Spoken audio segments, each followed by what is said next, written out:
آخرت کے مقابلے میں کچھ بھی نہیں ہے۔ حق تعالی شانہ کی طرف جتنی تمہیں احتیاج ہے، ضرورت ہے، اتنی ہی اس کی عبادت کرنا، اور ظاہر ہے کہ آدمی ہر چیز میں اس کا محتاج ہے۔ آخرت کے لیے اس مقدار کے موافق تیاری کرنا، اس مقدار کے موافق تیاری کرنا جتنی مقدار وہاں قیام کا ارادہ ہو، اور ظاہر ہے کہ مرنے کے بعد تو وہاں کے علاوہ کوئی مقام ہی نہیں۔ جب تک تمہیں جہنم سے خلاصی کا، چھٹکارے کا یقین نہ ہو جائے، اس وقت تک اس سے خلاصی کی کوشش کرتے رہنا، چھٹکارے کی کوشش کرتے رہنا۔ ظاہر ہے کہ جب کوئی کسی سنگین مقدمے میں پڑا ہوا ہو تو جب تک اس کو مقدمے کے خارج ہو جانے کا یقین نہ ہو، ہر وقت کوشش میں لگا رہتا ہے۔ گناہوں پر اتنی جرأت کرنا جتنا جہنم کی آگ میں جلنے کا حوصلہ اور ہمت ہو، کہ گناہوں کی سزا ضابطے کی چیز ہے، یعنی عقل اس کا تقاضا کرتی ہے کہ جرم کی سزا ہو، اور مراحم خسروانہ کی خبر نہیں۔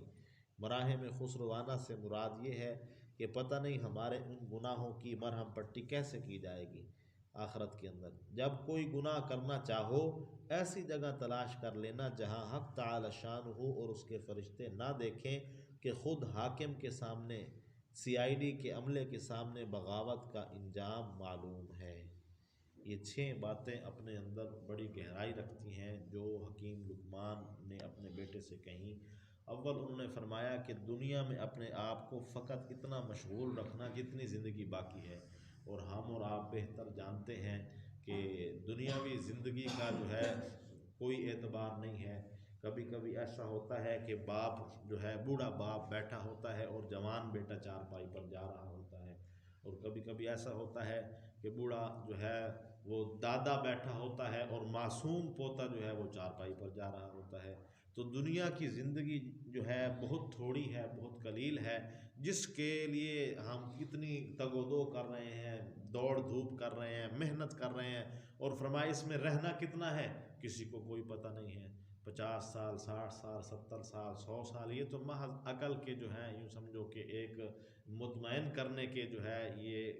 جو ہے انتہائے ہیں، لیکن حقیقت میں کسی کو کچھ پتہ نہیں ہے کہ کب کس کا خاتمہ ہے۔ اور آخرت، فرمایا آخرت تو ہمیشہ ہمیشہ کا جہان ہے، اور فرمایا جو ایک بار اس جو ہے جہان کے اندر قدم رکھ لے، پھر زندگی بھر اس کی دنیا کے اندر واپسی نہیں ہے، اور اس جہان کا سفر کا اختتام نہیں ہے، یعنی وہ بس اب چلتا ہی جائے گا اس جہان کے اندر۔ تو اسی طرح دوسرا انہوں نے نصیحت کی کہ حق تعالی شانہ کی طرف جتنی تمہیں احتیاج ہے اتنی ہی اس کی عبادت کرنا، اور ظاہری بات ہے ہم جو ہے ذرے ذرے کے لیے، لمحے لمحے کے لیے اللہ تعالیٰ کے محتاج ہیں۔ سب سے بڑی محتاجی یہ ہے کہ ہمارے اندر جو اللہ تعالیٰ کا حکم ہے، یعنی ہماری جو روح ہے وہ قائم ہے، اور فرمایا اللہ تعالیٰ کی جب کوئی بندہ نافرمانی کرتا ہے، اللہ تعالیٰ کے حکم کو توڑتا ہے، تو یہ زمین و آسمان اس کے خلاف ہو جاتے ہیں، اور خود جو ہے ہمارا جسم ہمارے خلاف ہو جاتا ہے، اور ہمارا ایک ایک عضو پکار پکار کر کہہ رہا ہوتا ہے کہ تو کیا کر رہا ہے،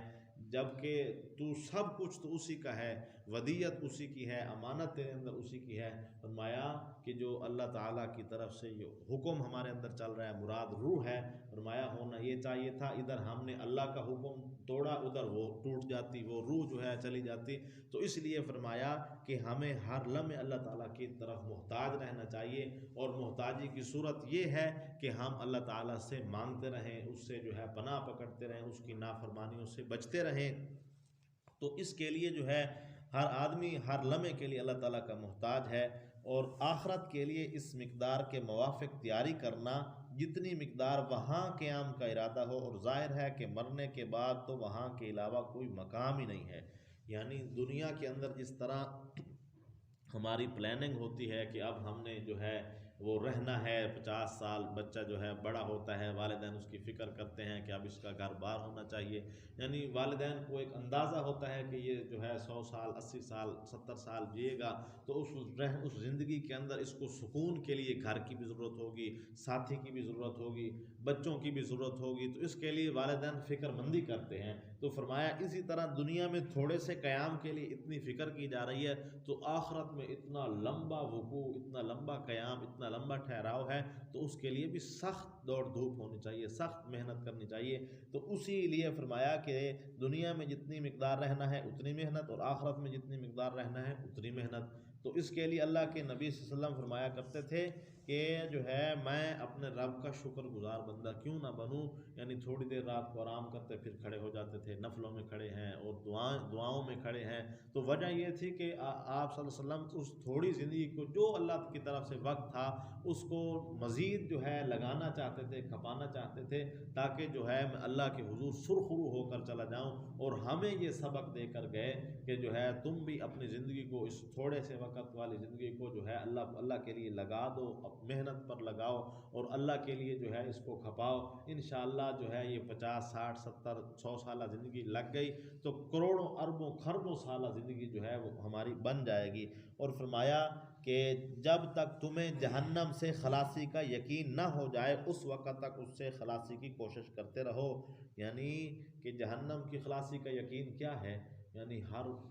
وقت جو ہے اللہ تعالیٰ سے آدمی پناہ پکڑتا رہے اور نیک اعمال کرے، امید کرے کہ اللہ تعالیٰ ان کو قبول کر لے، اور اس پر شکر ادا کرے کہ اللہ تعالیٰ مجھے توفیق دے رہا ہے۔ اور جو ہے فرمایا شیطان انسان کے آخری وقت تک کوشش کرتا ہے۔ غالباً ایک اللہ کے ولی کے متعلق آتا ہے جب ان کا انتقال ہوا تو بار بار کہہ رہے تھے ہٹ جاؤ ہٹ جاؤ ہٹ جاؤ، تو بیٹے نے کہا ابا جان کیا کہتے ہیں آپ؟ تو کہا کہ شیطان مردود میرے سامنے کھڑا ہے، اب بھی جو ہے وہ مجھے پھسلانے کی کوشش کر رہا ہے، میں تو اسے کہہ رہا ہوں کہ ہٹ جا اب تو میری جان چھوڑ دے۔ تو فرمایا جس طرح شیطان آخری سانس تک، آخری لمحے تک کوشش کرتا ہے، ہمیں بھی اپنی عمر کے آخری حصے تک کوشش کرنی چاہیے۔ یہ نہیں میں جوانی لگا دی یا میں نے کل الحمدللہ 5 نمازیں پڑھ لی تو اب جو ہے کوئی بات نہیں آج رہ گئی، تو ایسی بات نہ ہو۔ فرمایا عمل پر دوام، عمل پر مواظبت جو ہے یہ قبولیت ہے۔ عمل پر مواظبت سے کیا مراد ہے؟ یعنی جس طرح کھانا کھانا ہر آدمی اپنے لیے ضروری سمجھتا ہے کہ اگر ایک دن کی کمی ہو گئی تو اسے کمزوری محسوس ہونا شروع ہو جاتی ہے، تو اسی طرح جو ہے عبادت بھی ہر روز کی ہو، یعنی جب تک انسان کو یقین نہ ہو جائے۔ اور اللہ تعالیٰ نے یقین کا جو پیمانہ رکھا ہے اپنے نبی کریم صلی اللہ علیہ وسلم کے لیے، اس کی اگر ہم بات کریں تو وہ قرآن پاک کی آیت ہمیں ملتی ہے۔ اللہ تعالیٰ نے اپنے نبی سے فرمایا محبوب عبادت کرتے رہیے حتیٰ یأتیک الیقین، یہاں تک کہ آپ کو یقین ہو جائے۔ مفسرین نے یہاں یقین کا معنی موت کے ساتھ کیا ہے، یعنی یہاں تک کہ آپ پر موت آ جائے، یعنی آخری سانس تک آپ نے عبادت کرتے رہنا ہے۔ اور اس کے بعد فرمایا گناہوں پر اتنی جرأت کرنا جتنی جہنم کی آگ میں جلنے کا حوصلہ اور ہمت ہو، یعنی اپنے نفس کو کبھی کبھی ملامت کیا کرو کہ تو جو ہے ہمیں دنیا کی طرف لانا چاہتا ہے اور اللہ تعالیٰ کی نافرمانیوں کی طرف لانا چاہتا ہے، جبکہ تیرا حال یہ ہے کہ تجھے اچھی سردی لگ جائے تو بخار ہو جائے تو بستر پر پڑ جاتا ہے، اور جو ہے تجھ سے کھایا بھی نہیں جاتا، اور تو جو ہے لوگوں سے مل بھی نہیں سکتا، تجھے کوئی چیز اچھی بھی نہیں لگتی، اور جو ہے تجھے اور تو اور پانی کا ذائقہ بھی جو ہے تبدیل محسوس ہونے لگتا ہے۔ یہ تو بخار ہے، اور اللہ کے اتنے بڑے بڑے دردناک عذاب ہیں، ان کو کیسے برداشت کرے گا؟ تو ہمارے سنایا کرتے تھے ایک بزرگ کہ باکسنگ چیمپئن کے اندر ایک نام گزرا ہے محمد علی کلے، وہ یورپین ممالک کے، غالباً ایشیائی ممالک کے باکسنگ چیمپئن تھے مسلمان۔ ان کا ایک دفعہ انٹرویو ہو رہا تھا تو وہ جو ہے ماچس کی ڈبیا اپنی جیب میں رکھتے تھے محمد علی، تو وہ کسی نے، وہ اینکر پرسن جو انٹرویو لے رہا تھا، اس نے کہا کہ محمد علی آپ سگریٹ نہیں پیتے لیکن ماچس اپنے ساتھ رکھتے ہیں، اس کی کیا وجہ ہے؟ تو انہوں نے کہا ہاں جو ہے یہ سوال آپ نے کیا بالکل ٹھیک ہے، میں ماچس اپنے ساتھ رکھتا ہوں کیونکہ میرا مختلف ملکوں میں آنا جانا لگا رہتا ہے، تو میں ماچس اپنے لیے اس لیے ساتھ رکھتا ہوں کہ تنہائی میں جب کہیں میری طبیعت گناہ کا تقاضا کرتی ہے، میری خواہش گناہ کرنے کا سوچتی ہے، تو میں ماچس کی ڈبیا نکالتا ہوں، تیلی جلا کر اپنے ہتھیلی پر رکھتا ہوں اور اپنے آپ کو مخاطب کرتا ہوں کہ محمد علی کیا تو یہ آگ برداشت کر سکتا ہے؟ اگر تو یہ آگ برداشت کر سکتا ہے تو اس آگ کا سامنا کرنے کے لیے یہ کام کر، اگر نہیں کر سکتا تو بھائی میرے بس میں نہیں ہے۔ تو اس لیے یہ ماچس کی ڈبیا میں اپنے ساتھ رکھتا ہوں۔ تو اس لیے فرمایا کہ گناہوں پر اتنی جرأت کر جتنا جہنم کی آگ سہنے کی طاقت ہے۔ اور یہ دنیا کی آگ، اس کا ایک اصول ہے، طریقہ کار ہے، اگر یہ میرے ہاتھ کو لگی ہے تو تکلیف میرا ہاتھ محسوس کر رہا ہے،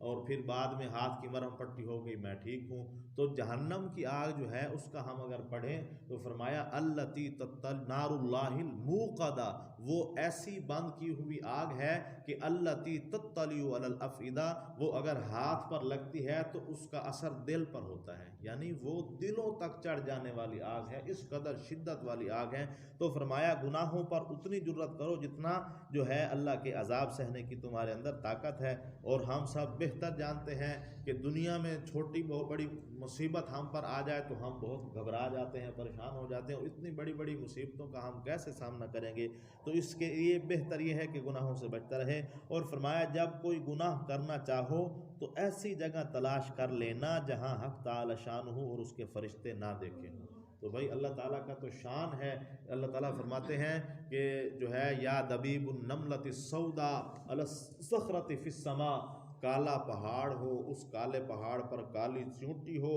اور وہ کالی چیونٹی جو ہے وہ اس پہاڑ پر چل رہی ہو، ہم اس چیونٹی کو بھی دیکھ رہے ہیں اور اس کے چلنے کی آہٹ کو بھی سن رہے ہیں۔